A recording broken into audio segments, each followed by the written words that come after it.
and see what you have done, Mama. Oh, Mama. Oh, Mama.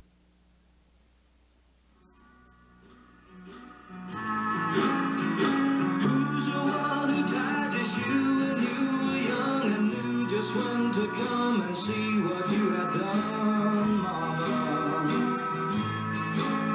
Oh, Mama. And who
My name is Viola Marie Andersen.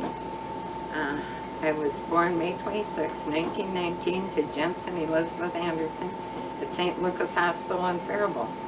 I married Alvin Sellers October 2nd in 1940 in Vancouver, Washington. I had 8 children. Conrad Peter Andersen was born February 18th in 1938 at home in 118 12th Street, Northwest in Faribault. Alvin Henry was born December 12th in 1941 in Fort Leavenworth, Kansas. Robert Stephen born February 8th, 1943 in Fort Leavenworth, Kansas. Richard Dale born August 8th in 1945 at St. Lucas Hospital in Faribault. Mary Elizabeth born February 8th, 1948 Northfield Hospital. Jean Marie was born December 22nd, 1953 at Northfield Hospital. Elaine Jessie born October 13th, 1958 at the Northfield Hospital. And Denise Anastasia born August 14th, 1962 also at the Northfield Hospital.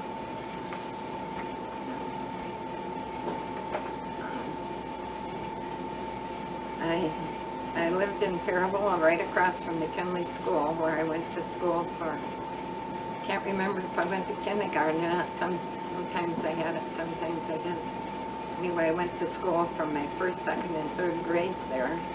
In my first grade, my teacher was Mrs. Slingerman. My second grade teacher was Mrs. Charles, and my third grade teacher was Val Borg Peterson, which later I went up to visit her in Hibbing, Minnesota, and got some pictures and had a real good time talking to her, and got Christmas cards after that from her. And I went to Sacred Heart School in my 4th and 5th grades. Then I came back and went to McKinley in my 6th grade.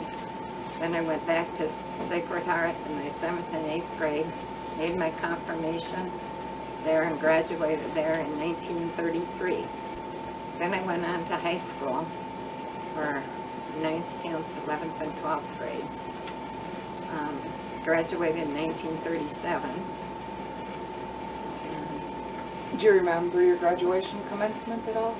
And that was at the high school. And I didn't go to my senior prom, I went to my junior prom. Do you remember who you went with? And no, we went stag. Oh. My girlfriend, Margaret Walsh, and I. And let's see what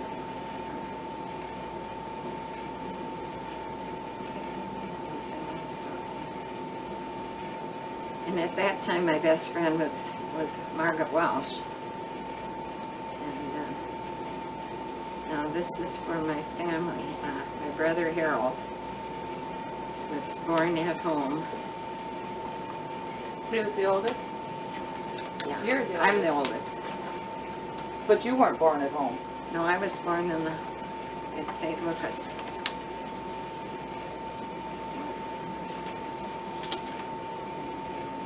I had one with Harold.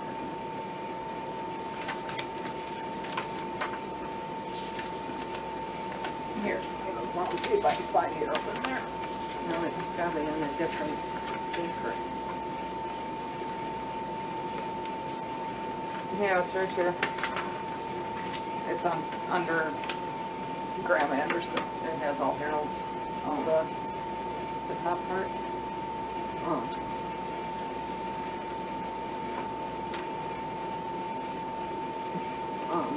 My mother's name was Elizabeth Mabel Duffney. She was Kansas Grandma Andersen. She was born May 16, 1894 to Rosalie and Godfrey Duffney. She married Jens Christian Andersen in 1918, I think, in Mankato. My dad was in the service at that time. They had 5 children. Viola Marie, born 26 May 1919 at St. Lucas Hospital. Harold Robert was born November 19th, 1921, passed away. Paul Dalred was born July 11th, 1922, passed away April 11th, 1980. Dale Richard, born June 7th, 1933 at St. Lucas Hospital, died January 6th, 1993. Rosalie Jean was born July 8th, 1938 at St. Lucas.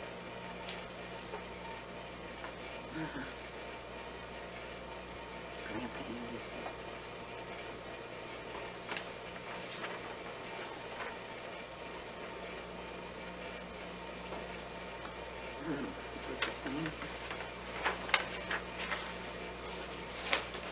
What are you looking for? Grandpa Andersen.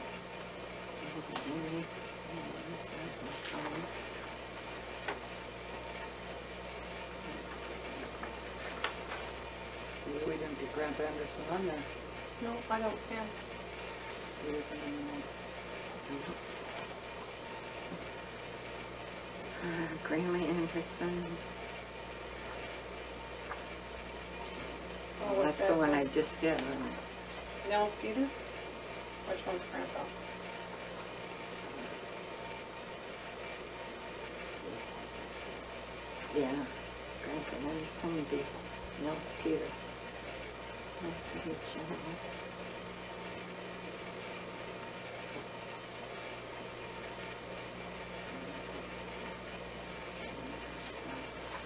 Which one am I looking for? Grandpa Andersen. Jess? Your dad? Yeah. And I haven't got him in there either, have I? He's not written down. Is that who you're looking for? There wasn't much in there about Grandpa. Let's see.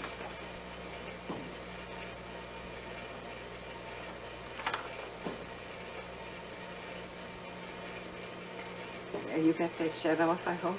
It's still recording. Eugene Anderson? 1863 in Ohio, to Mr. and Mrs. Jacob Ruslott. She came to Faribault when she was 9 years old. She had one brother, Charles Ruslott, who lived on French Lake. She also had a sister, Mrs. R.M. Gravitt, who lives in Minneapolis. She married Nels Peter Andersen October 3rd, 1885. Nels was from Copenhagen, Denmark. He preceded her in death in 1917. He had two sisters, Mary and Sina. She had 10 children. Charles lived at Fox Lake, George at French Lake, Jens and Albert, both of Faribault, Leroy and Edward, both near Faribault, Raymond of Pueblo, Colorado, Margaret, Mrs. Joe Condon, Marie, Mrs. Ellen Swartwood of Dundas, and Nettie, who passed away in 1920. Eugenie passed away at the age of 80, July 31st, 1941, at home at 1014 Central Avenue in Faribault. She is buried in Maple Lawn Cemetery in Faribault.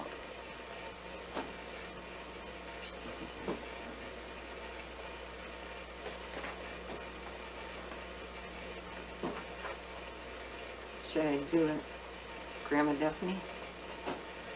Rosalie Genoa Daphne, great-grandma Daphne. So this would be your grandma. That'd be correct? my, yeah, it'd be my grandma.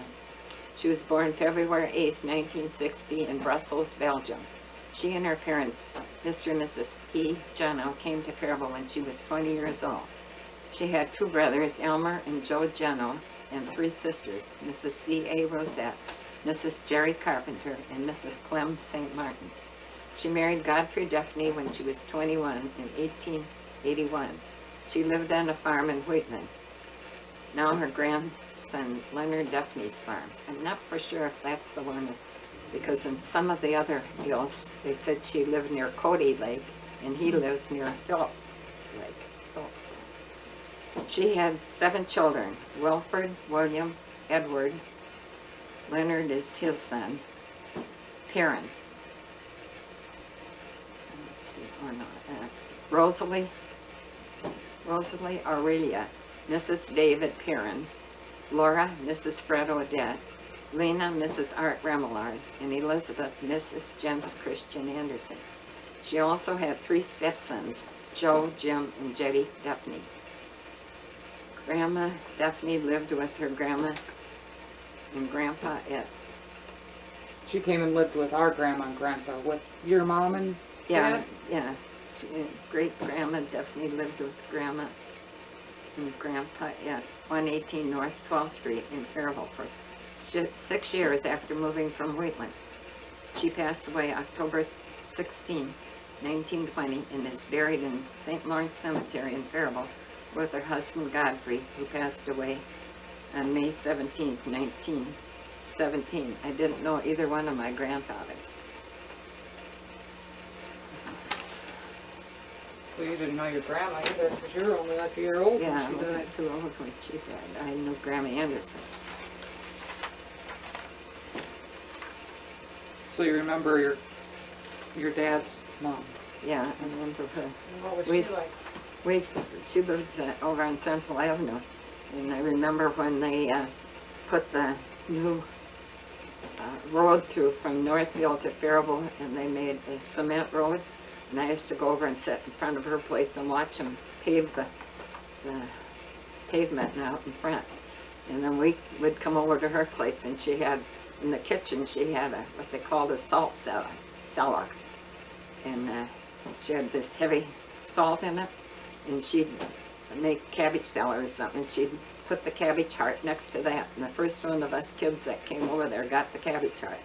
And she also had a neat apple tree in the backyard, which we all liked to eat.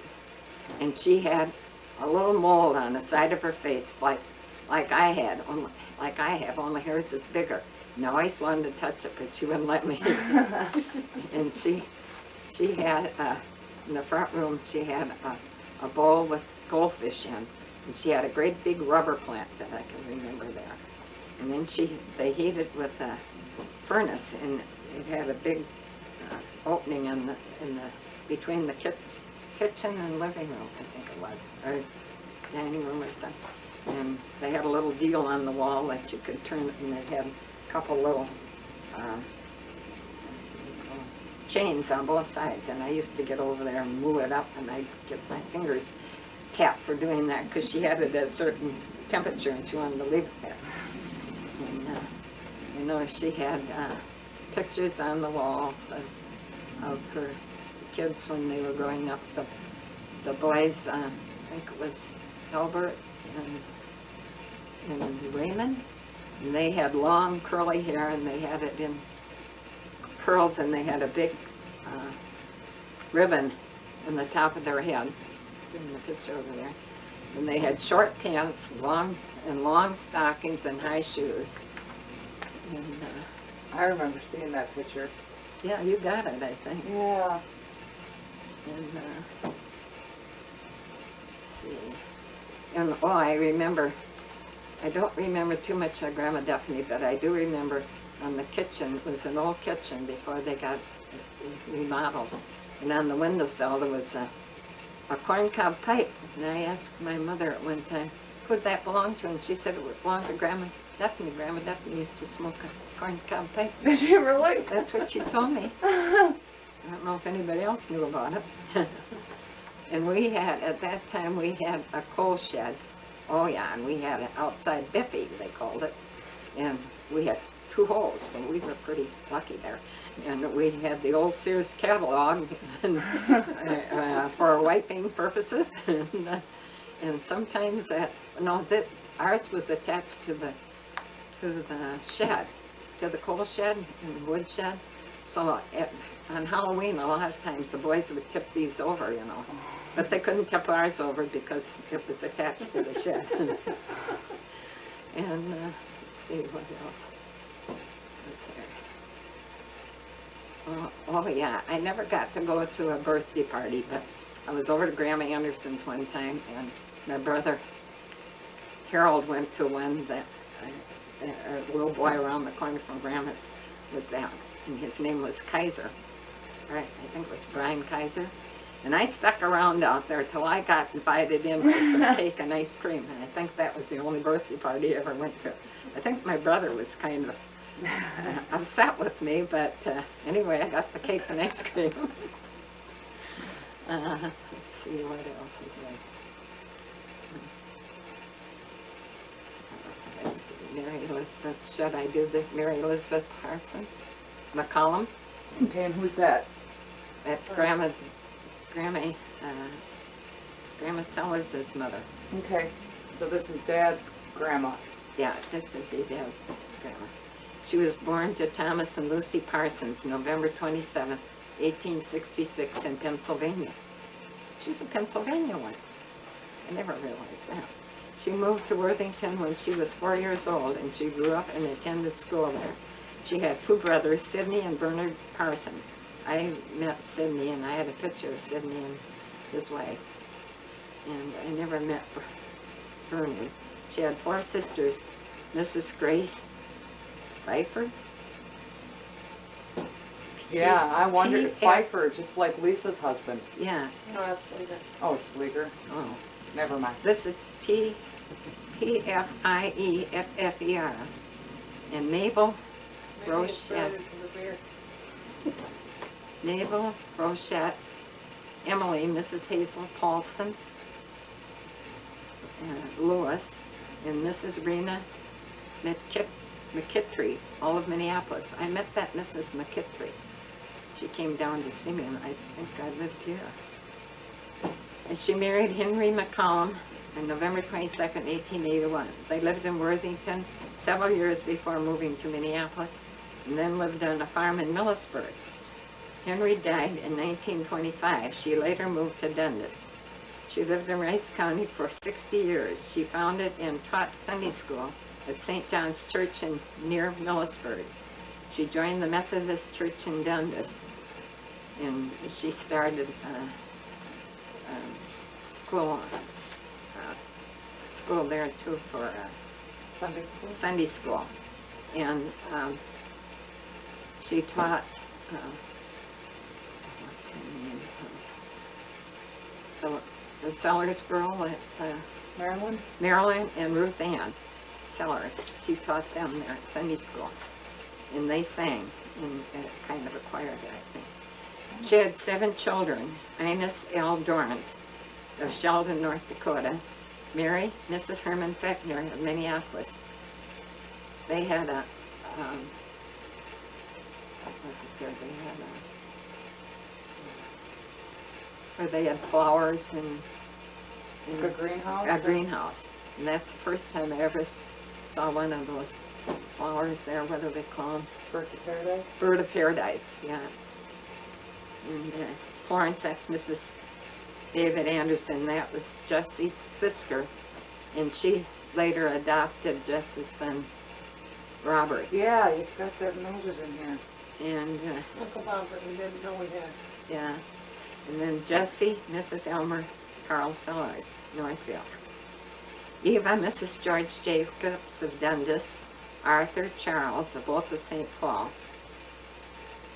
I can't remember if it was Arthur or George. One of them worked on the railroad, and I've been up there several times. George of Worthington. Later he moved to Northfield.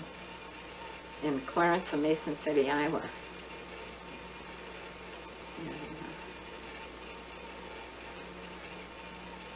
And born, let's see, Alvin Henry Sellers.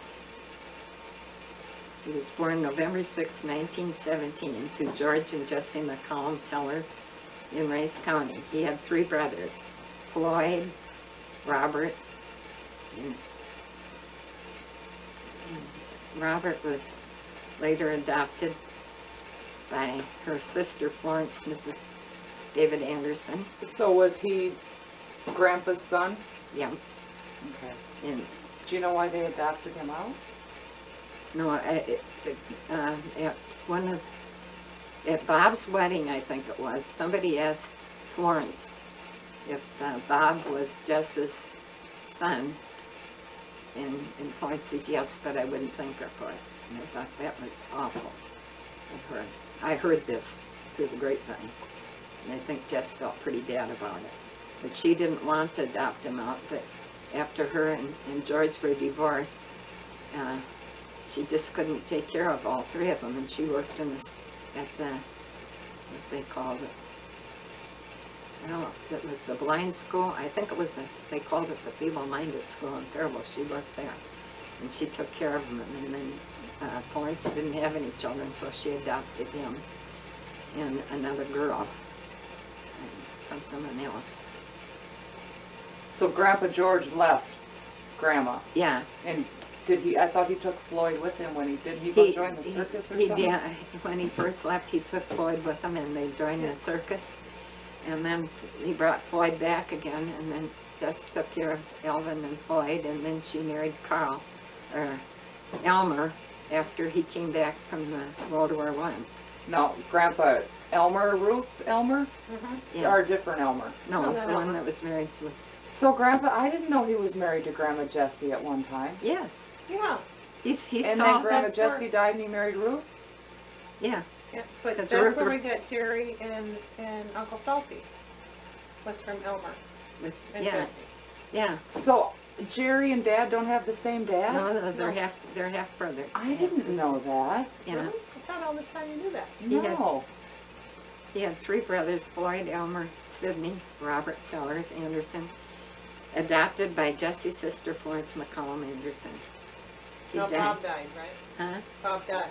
Yeah. Bob had the three-legged dog. No, No, that was Oh, Bob that's McCollum. Collins. Oh. He died April 9th, 1977, and is buried in Fort Snelling Cemetery. Let's see. Floyd's son, Ken, was born August 31st, 1950, and he died May 10th, 1999. and yes, Patty, Floyd also has Ted, yeah. Pat, and she married Right. Patty, Oddie. Oddie, Wally, Wally. Wally Oddie. And they have 2 daughters. Yeah, They live over in Goodhue. they live in, yeah, Goodhue County.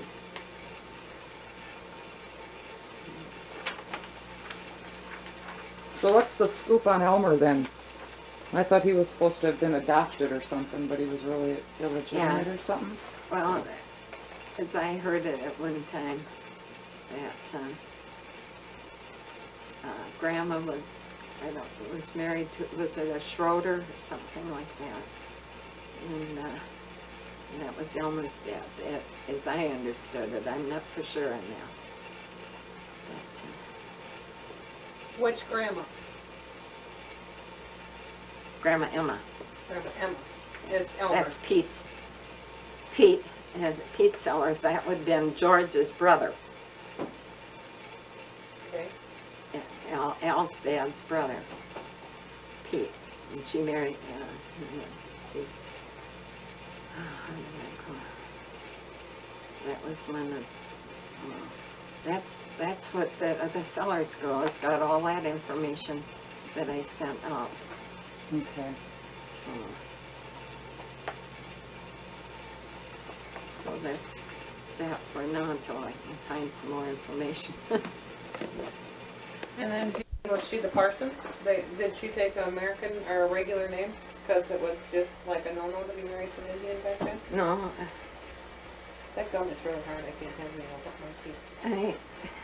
I don't know, I have to talk to Collins, and I don't know if he Bob's got Alzheimer's. and he wouldn't remember that. You know, Junior said that the one that was Indian lived up by where Ricky lives now. Yeah, there was one out there, and Paul Sellers was telling me about that. I don't know if his wife would remember or not, but Bernice, or Bernice. I can't remember which one. Wasn't If it was, Ezra? if it was, that was Ezra, and she was married to a Schrader.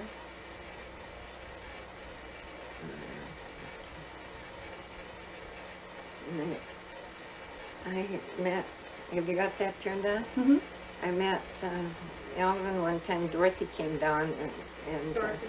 Dorothy McCorkle, and that was before, no, that was after she was married to Bud Weed, I think. I think she was probably divorced from Bud and married to Bud McCorkle. And they wanted me to go out with them, and I couldn't go. And then later, I can't remember where. The first time I remember going with them was out to. Why couldn't you go with them? Well, I don't know, Mom. They stopped over in front of our house and they were talking. I had to do something else, and I can't remember what it was. And so,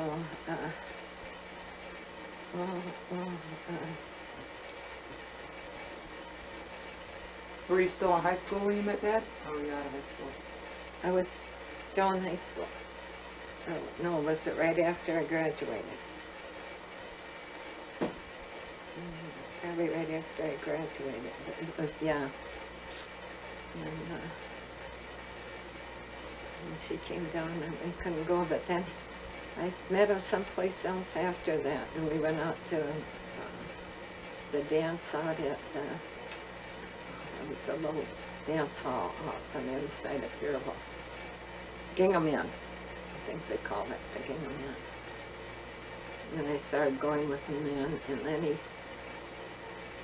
back and forth, and I didn't go real steady with him, and then later I went with him, and then he went back into the service. He had been in the service before. Then he went into the service, and then we kept corresponding, and then he came home on leave, and we with Floyd and Marie, and went down to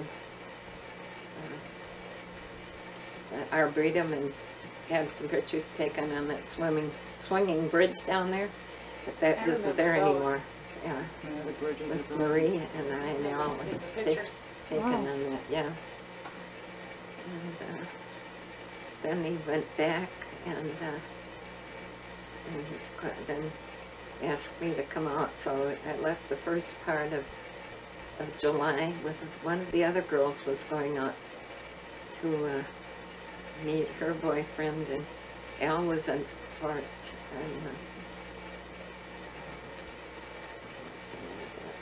Washington, Vancouver Barracks, Washington, and this other girl's boyfriend was up in Fort Camp Robert, no, Fort, what was it? It was Fort Lewis.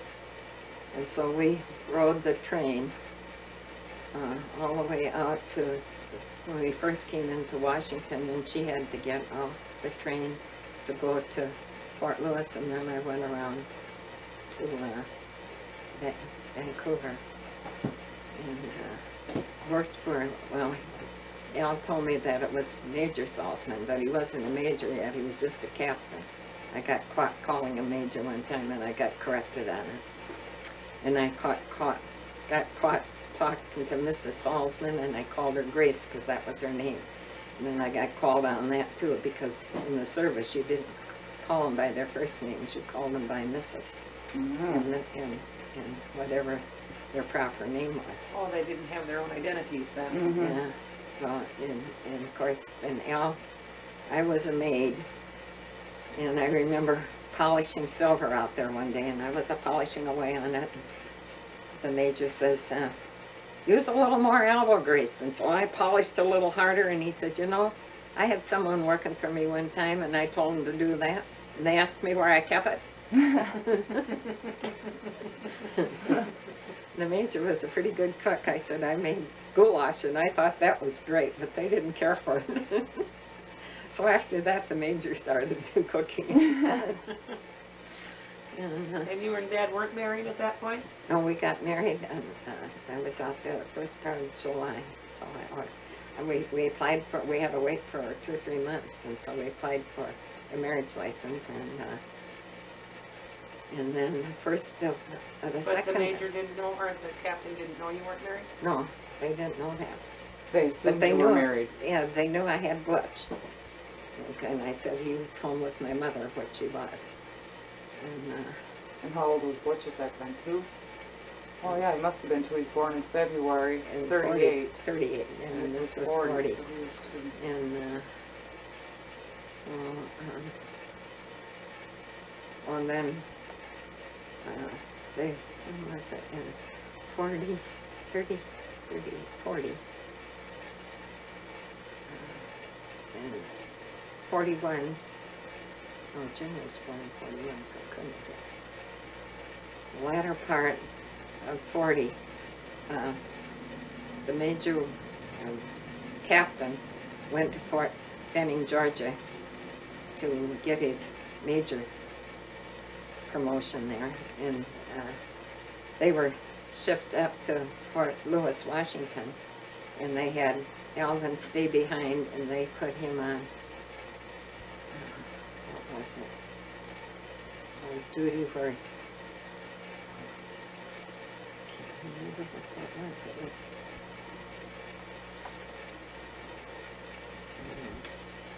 guard, like a guard.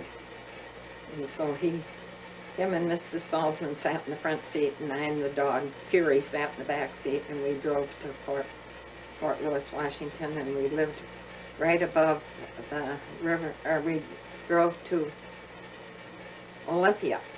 It was right above, and Olympia was the capital, and we lived up above the river. I can't remember the river. Is that where you were married? We were married, yeah, we were married, no, we were married in Vancouver on the 2nd of October, and in the priest's house. And there happened to be a couple that used to live in Minnesota that stood up for us. Oh. And then we went to Portland, Oregon on our honeymoon overnight in the hotel. And then we moved up to, well, we went to, what's the name of that place? They had bathing suits by the same name, Jansen Beach. We used to go down there and go on picnics and stuff down there. And then went over to Portland, and my Aunt Josephine's sister lived over there, and she was married to a Peterson that was a neighbor of ours when I lived in Faribault. And we used to go to her place a lot.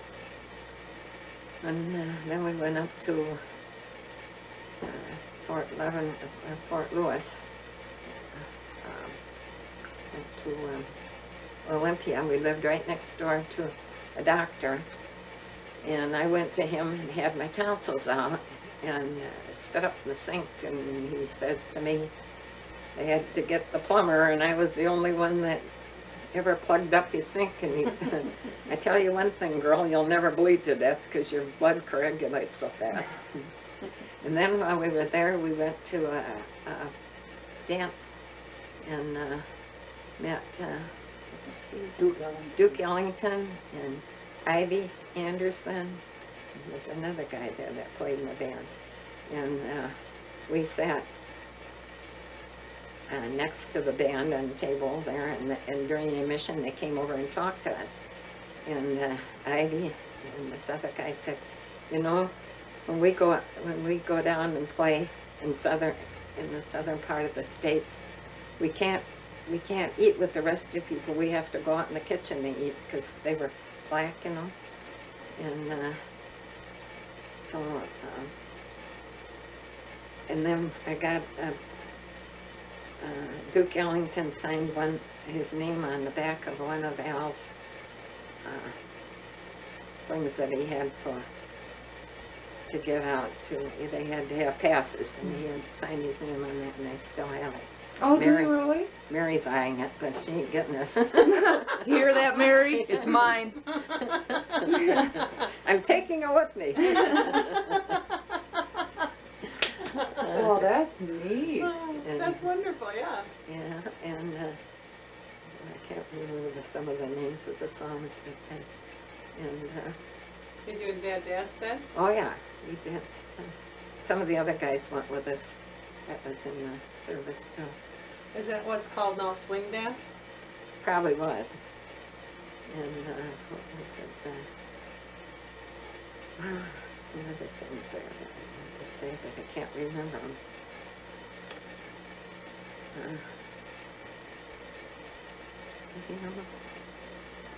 Then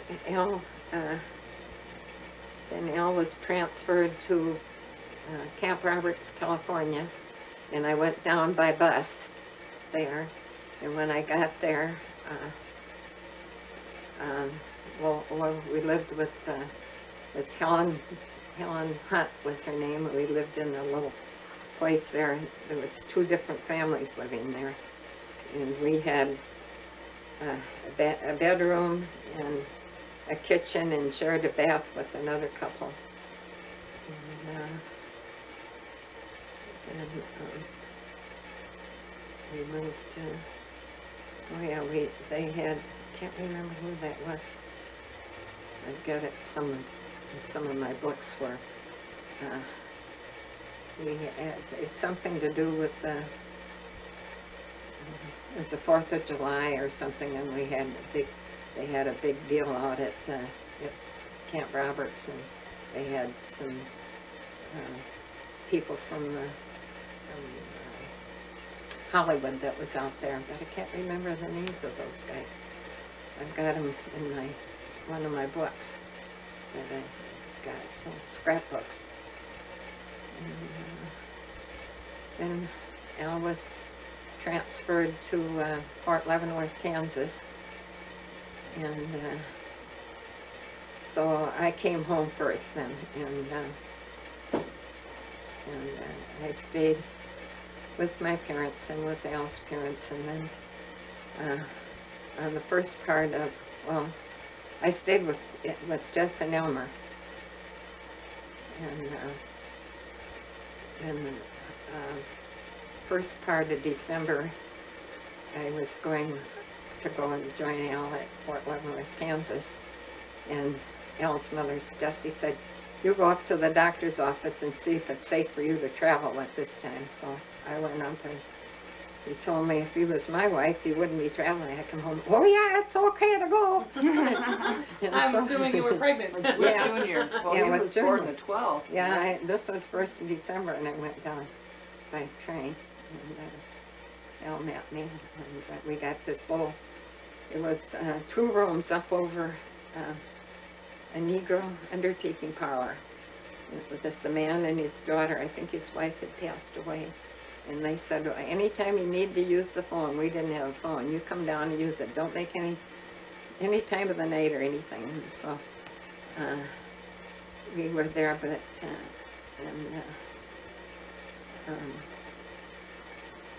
see, it was on, I think the 7th or the 8th of December, I can't remember. And I was going out to the post, to the Army hospital, to be examined. And so when we went by a little bus that used to take us out, and there was all kinds of people that would go out there. When we got to the beginning of the post out there, they stopped the bus and took everybody off that didn't have any business out there, and they told about being bombed over in Hawaii. And after that, I had to get a passport to go out there. I had a picture passport to go to the out there. Anyway, I got to go and come back again. And Junior was born out there. Al took me out, and I don't know, he must have bought, no, we went, I can't remember if we went out by bus or if he took me out in somebody's car or something. Anyway, Junior was born in December 12th, 1941. And I remember they brought me some oyster stew, and I hated this stuff. I had the stew part, and I gave the oysters to another one of our friends that was in the hospital having a baby. She enjoyed it. She was from down in New York or Pennsylvania or someplace down there. And then we moved, after he was a few months old, we moved to another place that we had. It was on the 2nd floor. Brick building. I had some pictures of that one too. Not far from the fire and rescue deal down there.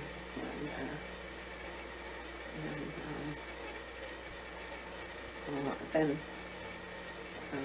in 1940, February was 8th, Bobby was born at the hospital there. But before that, I had gone out by ambulance because I had some back pains and thought I was expecting, so I went out there. But it was just that I'd eaten something the night before and it didn't agree with me, so I came back home again. And then along with from the back labor, right? yeah, and then went out there, and I had the same doctor that I had for Junior, and he says, "You give her some pills or something." He says, "Junior didn't get any when Junior was born because they didn't think he was going to be born until the next day." And so they told Al to go on downtown and have a few beers, and he was down there. That's all Dad needed was encouragement from the doctors. Yeah. So he went down, and then they had to call him and tell him that, well, somehow they got a hold of him and told him that Junior was born. But I didn't see him till the next day. And then when Bobby was born, I think it was Bobby, or maybe it was Junior, I can't remember. The nurses came in and brought him in, and he smelled like he'd been down to the beer joint. And the nurse says, "Oh, him and I were out last night, and they had a few, and they did, he had what did Jewish people have when they he had been circumcised, and they gave him they called it a sugar tip with alcohol in it, so they put that in his mouth while he did the job." But I can't remember. Painkillers. Yeah, painkillers. And then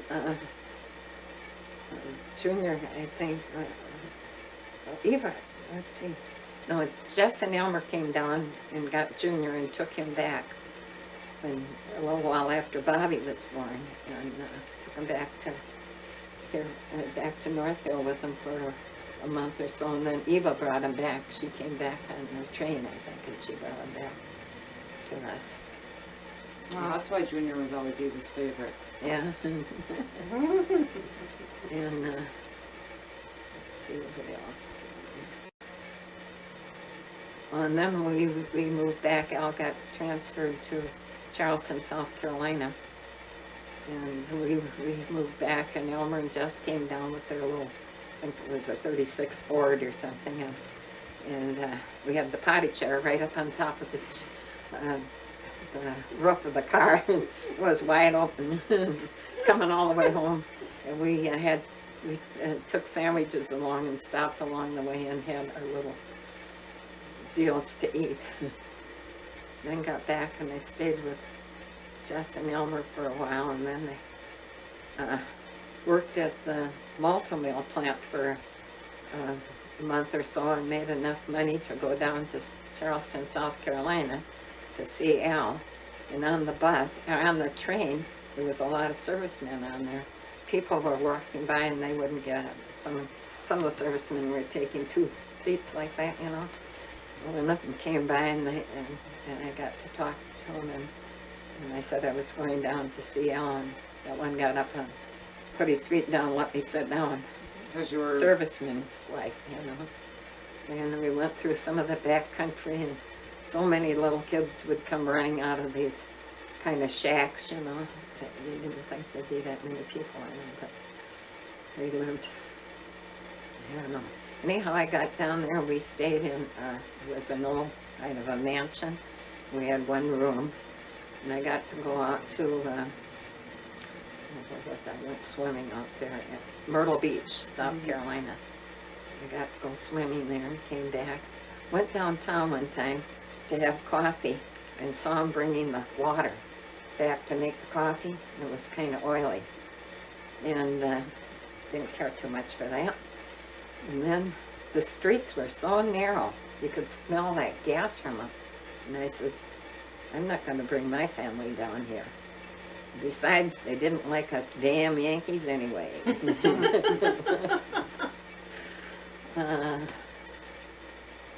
And so then I stayed back here with Jess in Elmer for a while. Then I moved to Faribault,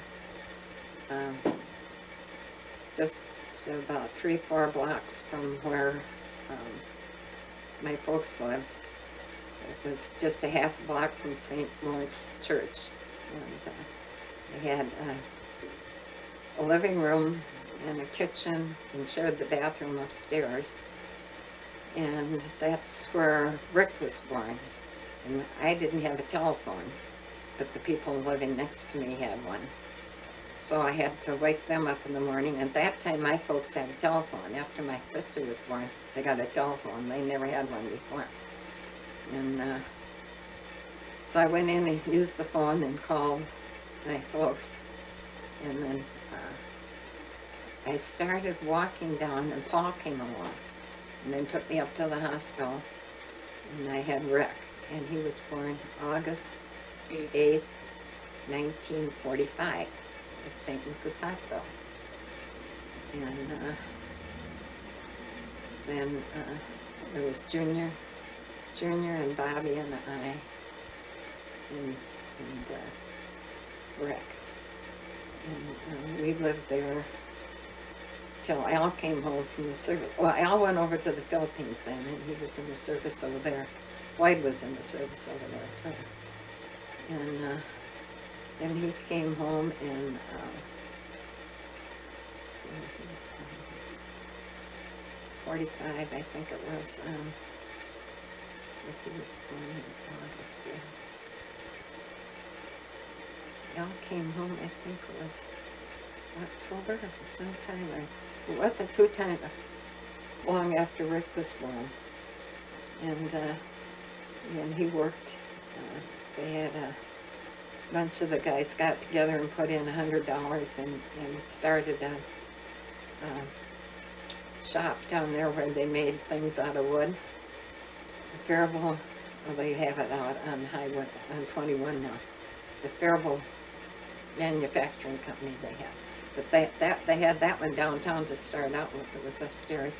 And Al's brother Bob worked up there with them. And some of the kids I went to school with. And then he got a job at Carleton College and at the gymnasium. And we moved to Northfield, and we lived in the south end of the stadium. And Earl Baldwin and his family lived in the north end, and Earl took care of the field there where they played football and all that. And then they had a place they called Pine Hill, but there wasn't any room for us up there for a while, so we lived there. And while we were there, Ricky got burnt, fell out of bed and got burnt on a, what do you call it? A heater, yeah, a register. And the doctors made house calls in those times, so he came over and fixed Rick, and I think it was his fingers or the leg or something, I can't remember what it was. And while we lived there, it was in the winter time, and the ice was frozen over. It was right next to the river, and I looked out the window, and I happened to be, at that time, two of the hall boys there, Richard and Roger, and Al had just had some teeth pulled, and he couldn't go out, or he had a dry socket or something. And I looked out the window, and I saw this lady over there, and she was scrabbling around in the water. And so I told them, Al and them, and the guys ran out, and they said that, she said her son had drowned in there. He was in the water. And so then I called Earl Baldwin, and he got one of these great big long sticks that we used to open the windows with in the schools, and then he opened them in there. And he took that, and he went down, and the two hall boys went down. Al couldn't do anything about it because of his, but then they finally worked their way down some open water, and Earl or somebody Oh, I called the fire department too, but that was before they had the rescue, or well, they had whatever they could do with it. But they didn't have, at that time, have the same thing that Ricky had gone to. And so they got him out of there and brought him downstairs, and I'd sent some blankets down to put around him. And then his mother lived over in the tourist park over there. And she was over there, and Earl used to say after that, every time he'd see one of our kids down there, he'd think of this little boy, and then he'd pull that out of the water. So the little boy died? Yeah, he was dead. Yeah. And I think they were originally from Medford. And his dad, I think, drove over the roads in trucks and stuff. I can't remember what his name was. And then we moved up to Pine Hill. And Mary was born up there. And when was she born? February February 10th, 10th, yeah. And 1912. She's the old one. 1948. Good thing she's cute though, huh? 1948. And I got to ride up in the police car with Lamb, what was his name? His wife was in the hospital anyway. And he was on the police force. He gave me a ride up there. And I got in the hospital, and I was talking to her, and she said, I had to take a cab up, and you got to ride in the police car. Oh, what was he? I got it. Trentenberg's? Oh yeah, she was mad because you got to take Yeah. cop car and she had to take a cab. Yeah, and it wasn't Ernie Trentenberg, it was his brother. And his wife was in the hospital, and she had a baby girl, I guess, and she said, you got to ride up in the police car, and I had to take a cab. Anyway, then we lived up at Pine Hill, and Mary was little, and was the baby there, and that's when I met George. First time I met George, and that was Al's dad. And he came in from, where was it? It was Arizona? Arizona, yeah. He lived out in Arizona. He came up, and I think he gave, I thought he gave the boys each a silver dollar, and he gave one of them a silver dollar. And Jess happened to hear that he was there, so she comes up to see Mary, so she got to see him too. And Did he ever remarry? Did Grandpa ever remarry? not that I know of, but he had a friend out there. And he later died out there, and he was buried not in a military cemetery, but Floyd got wind of it, and Floyd had him moved into a military cemetery, I think. Yes, dug up and moved. Yeah, because that's where he was supposed to be. He was in the service too. Oh, I suppose that's... And he should have been in there, so, So Grandpa's buried in Arizona? yeah. Someplace in Arizona. He wasn't in Arizona when he died. He was someplace else, but I can't remember where it was. But, Oklahoma? no. I don't know why I could think of that. It's someplace out there, not too far from there. And let's see. And then Al decided he was going back in the service again. So he went back in the service, and I moved down with Jess and Elmer for a little while. And then I moved up and back of Floyd and Marie's. And that's where, is that where Jeannie was born? Yeah, that's where Jeannie was born, and she was born December 22nd. December 22nd, 1953, at the Northfield Hospital. And we lived there for, Al went out to, he flew out with Malcolm Manuel, because when he come home he was taking flying lessons, and that was a cross-country deal, so Mal flew him out there to someplace in Washington, and Alice was out there, and that's Dennis's mother. And they, Well, they had Dennis by then. yeah, She had Dennis. yeah. And so he got to see them and take pictures and be with them for a while. And That's then, probably when Dennis has the picture of Yeah, Yeah. Dennis has a picture of him. yeah, and then, let's see. Oh, he was going to go back to Fort Leavenworth, Kansas, because I thought, well, that'd be a nice place to be, you know. And he decided that he didn't want to be in the service anymore or something. And he got out. I can't remember. I know he had some surgery when he was in the service, but I can't remember if that's when he had it. He got a medical discharge anyway. And he came back here, and we lived in up there on Linden Street for a while, and then we moved down to Water Street, and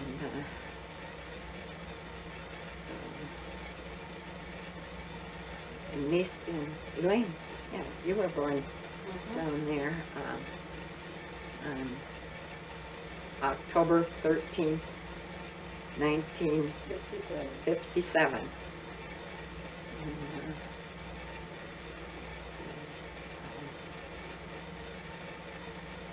And, we lived there, and then I started working for at Young's Dining Room for Mr. Rode, and worked there for a while. And Al was in and out of the hospital with his feet, and I don't remember if that's when he started working for Dale Young, painting.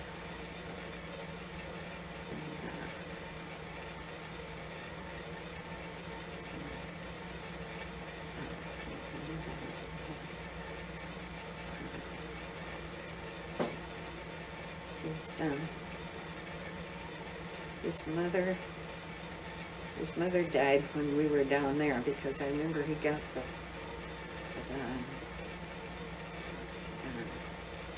refrigerator, no, what do they call it? Icebox? Freezer? Freezer, yeah, he got the freezer, and we couldn't get that in the house. We just got it on the front porch, and didn't stay there too long, just stayed there long enough for us to use up all the meat and stuff that was in it. Then Al decided he was going to sell it to somebody because he wanted to go fishing. So he sold it to somebody. I can't remember who it was. He went fishing. Fishing. And let's see, Denny Hamlin lived next door, and his mother. And Mr. Hall moved upstairs, and he was married to, Frank? yeah, he was married to one of Elmer's sisters, or some of their relation. I can't remember who it was. And he passed away from up there, but I never did get any of the pictures that he had had. And, so we moved from there up to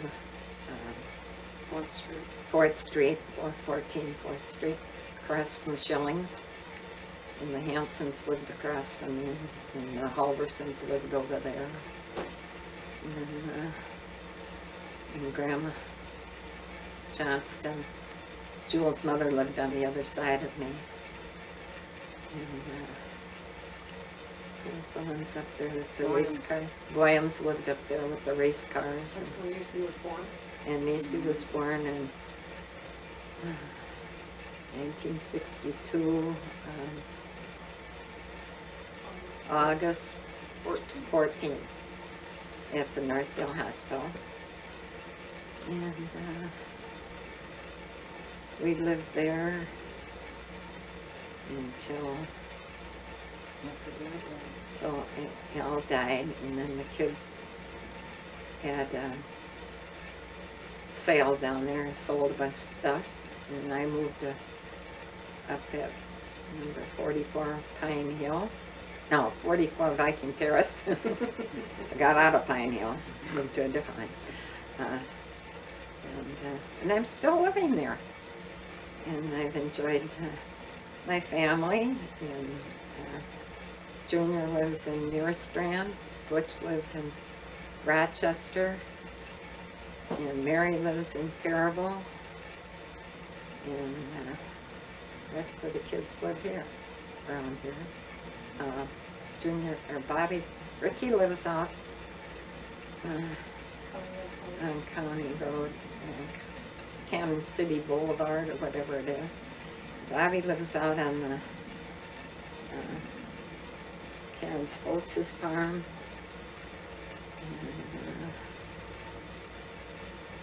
Lucy, Elaine, Jeannie, all live in Northfield. Did I leave anybody out? Rosalie still lives in California. Dennis lives in California.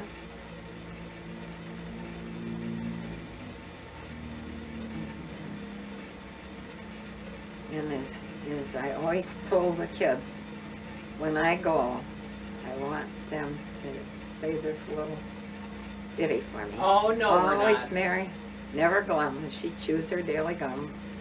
And That one's big. that was what I had in my school book when I graduated. The other one was, what was that one? That one I really wanted to say. We won't say. Let's be happy, let's be gay, let's be glad she passed away. And See, then Mother, we won't say that. from then on, take care of your family. Bury me up there with Al. I get top billing. Fine And way come up of- there for Christmas, put a wreath on the grave, and just be happy. Take care of your family. Visit me once a year when you put the wreath on the grave. And who has to do that? It must be Ricky, right? Mary. Ricky and Mary have to do that. You can take turns. Of course, Elaine don't drive. Unless she learns by then. Let's see. So which one of the boys walked by themselves? Real young. Oh yeah, well we were down when I brought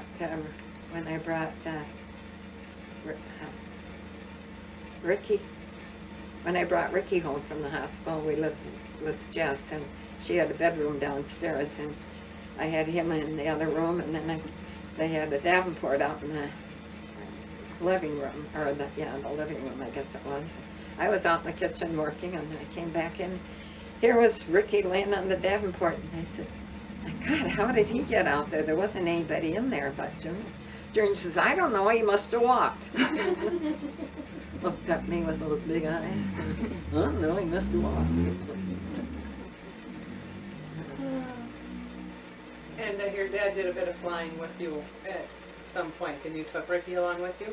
Oh yeah, Al, when he came home from the service, he took lessons out at the airport out at Stanton Airport, and I went up with him once, and I took Ricky along. We had Ralphie Manuel's harness, and I put it on because these were open cockpit planes, and he was flying all around, and I didn't want him to do any loopity-loops, so I took him up, and we flew over Lake Billsby and around, and it was really nice. He didn't do any loopity-loopies. Bud McCorkle was one of the instructors out there, and he used to pick Al up and take him out. And we lived on Pine Hill at that time, and in the wintertime they come in on skis, and he rode out with Bud, and then Bud would come up sometimes and bring him in and land with the skis on the back and on some of the open fields back there. Then I think he did fly with pontoons once and landed on the Lake Billsby, I think, but I'm not for sure. And he used to go hunting with Bud McCorkle and Manuel.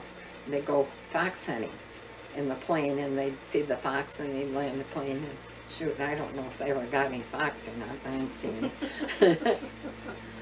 But that was one of the things. So, and I moved up here to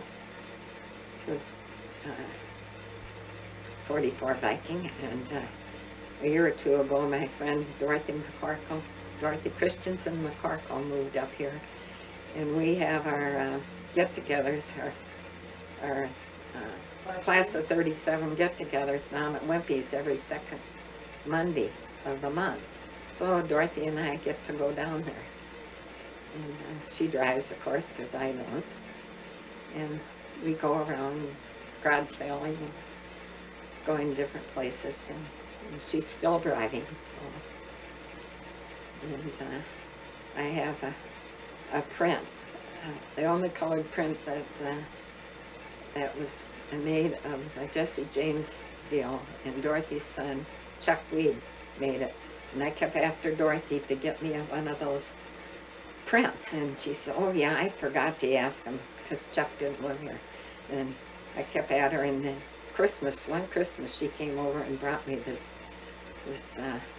print, and Mary had it framed, and it cost over $100 to have it framed. And I have it hanging in the back bedroom, Niecy's room.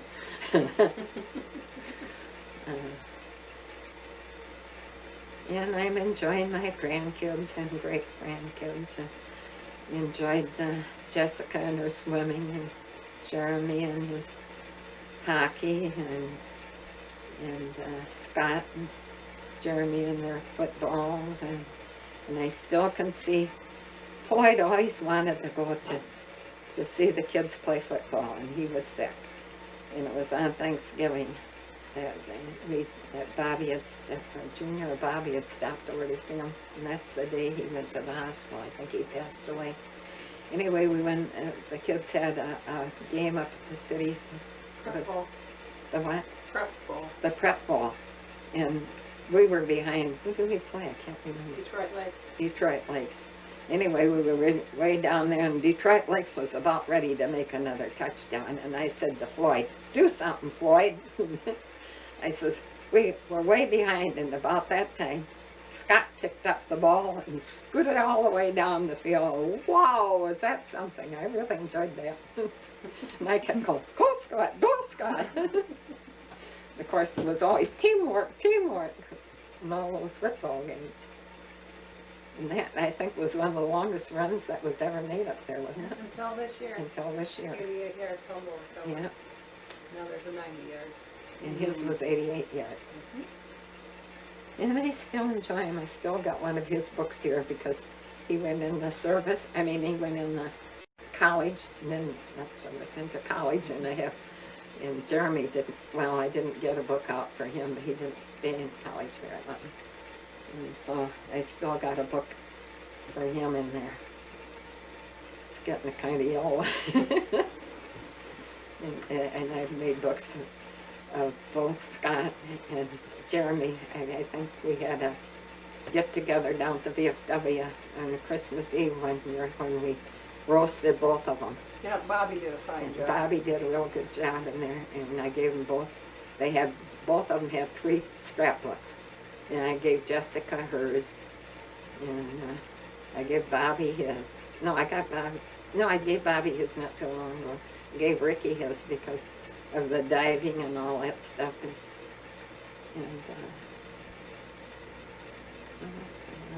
see. And I enjoyed Mary's kids in their football playing, or their whatever, baseball I think it was that they played. And then they're singing, and Ben playing the horn. And, oh yeah, and Mike played taps for Al and for Harold, I think. Yeah. And that was really nice. And all my sons-in-laws and sons, when they get around to it, come up and help me fix up the place, and I'm still living. I sit here, and he says, I'll leave her till the roof caves in or the floor goes out. Or the good Lord wants me up there, but it takes me so long to say my prayers all the time. I think he'll leave me around for a while. Because I got to light candles and things for people and pray for them. And outside of that, I'm still running around, having fun. Don't drive, don't drink. You always told us Dad did enough of that for both of us. Yeah. Oh yeah, I remember going up to the cemetery one time, and the kids brought a bottle of Old log cabin. all log I did cabin. that. Dumped her right on there. I did. Dumped it on the grave, and I always Now there's a dead spot there. yeah. And it ain't Grass out. won't grow. And he always tried to drink Canada Dry, but he never made it. Mother's finally getting the last word. Yeah. And I'm getting top billing. So, until we meet again, Done? Okay. I'm done. See ya. And as a little afterthought, I happened to think about our insignias that we have down to the VFW. During the war, wherever we went, I had a razor blade with me, and we would buy these guys a drink and go over and cut the little insignia off of their shoulder. And then they had the metal ones too. That would take 2 drinks. And we got those, and wherever we went around, and that's where we collected all our insignias from wherever we started out all through. And the first place they went was downtown, I think it was Milkproof Fall, or somebody had a place down there. And Mr. Jacobson up here made a showcase for him, and he used the curtain off of the Grand Theater that they were dismantling at that time. It was maroon, and they had that on the back. And we had on one side it was the metal ones, and on the other side it was the ones from the cloth ones. And then Al had it over at Cannon Falls at one time too, in the VFW hall over there. And then we had, I think it was in Faribault at the VFW hall there. And then we brought it down here, and it's at the VFW hall now. I gave it to Rick because he was in the service, and so he has it down there, and he's going to, it's been up down there, and there is another person that has a whole lot more of the ones from the sleeves, but he doesn't have any of the middle ones, and the middle ones are what's important. We have one that has can do on it. I think it was something from China or Japan, and it's a little metal one. And then we have the ones from my brother Paul was in the one with the cactus on it. I think it was 101st or 103rd down in Texas, and that's where my dad was in the service down there, but he never got overseas. The war was declared over before he got overseas. And so now it's at the VFW, and whatever they're going to do with it, I don't know. They're supposed to put something on there, but we aren't donating it to them. It's just there. It'll probably be there the rest of everybody's life. But at one time I had a deal that told about the different insignias and what they were. But I think I gave it to Rick, or it got lost in our traveling or whatever. So I don't have it anymore. So that's one of the memories that I have. I never knew where those came from. Huh? So